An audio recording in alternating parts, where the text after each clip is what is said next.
Assalamualaikum warahmatullahi wabarakatuh. Perkenalkan, nama saya Sriyanti, kelas 4E PAI. Saya akan menjawab soal UTS mata kuliah Filsafat Pendidikan Islam. Soal yang pertama, jelaskan bagaimana pengertian filsafat pendidikan Islam dapat mempengaruhi praktik pendidikan di madrasah dan pesantren. Berikan contoh konkret dari pengalaman Anda atau observasi di lapangan. Filsafat pendidikan Islam menekankan keseimbangan ilmu, akhlak, dan spiritualitas, sebagaimana dikemukakan Al-Ghazali dan Ibnu Khaldun, sehingga praktik di madrasah dan pesantren tidak hanya fokus akademika, tetapi juga pembinaan karakter. Contohnya, santri dibiasakan sholat berjamaah, hormat kepada kiai, serta metode sorogan yang melatih tanggung jawab belajar. Sementara di madrasah, ilmu umum diajarkan bersama nilai-nilai Islam. Soal kedua, bandingkan kedudukan filsafat pendidikan Islam dengan filsafat pendidikan Barat. Apa saja kelebihan dan kekurangan masing-masing dalam konteks pendidikan di Indonesia? Filsafat pendidikan Islam berlandaskan wahyu dan berorientasi pada akhlak serta akhirat.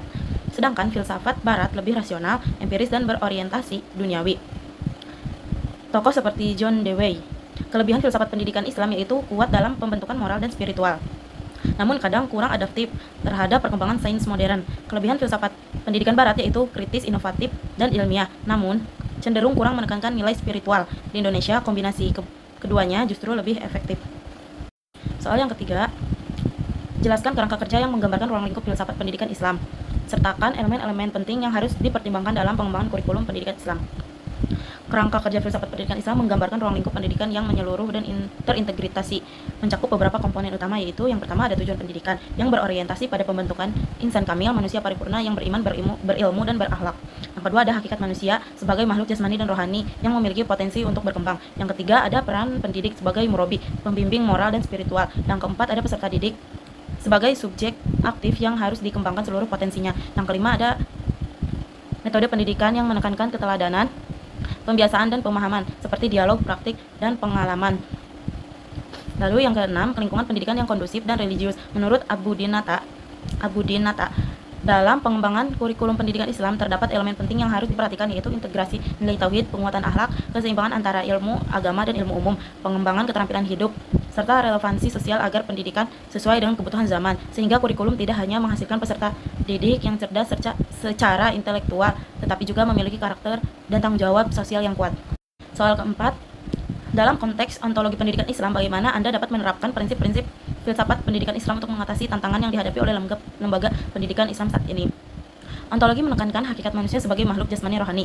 Penerapannya adalah pendidikan yang tidak hanya kognitif, tetapi juga emosional dan spiritual untuk menghadapi krisis moral. Misalnya, penguatan pendidikan karakter, literasi digital berbasis etika, dan pembinaan akhlak di tengah era teknologi.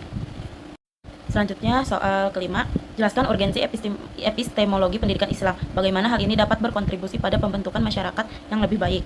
Epistemologi membahas sumber ilmu, wahyu, akal, pengalaman. Hal ini penting agar pendidikan tidak sekedar meniru Barat, tetapi menghasilkan ilmu yang bernilai dan beretika. Kontribusinya adalah membentuk masyarakat yang cerdas, kritis, namun tetap berlandaskan moral dan agama.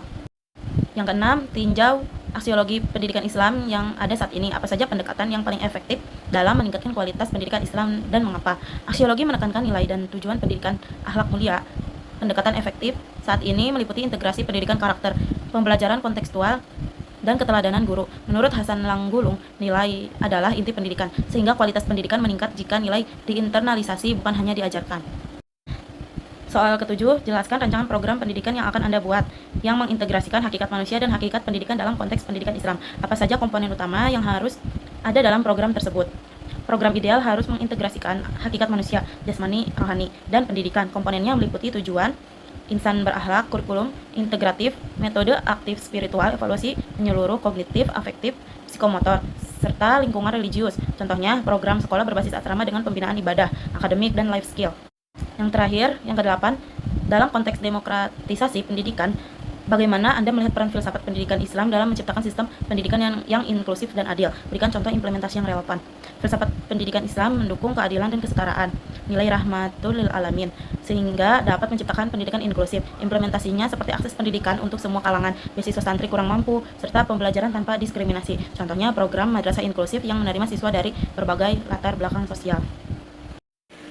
Sekian, wassalamualaikum warahmatullahi wabarakatuh.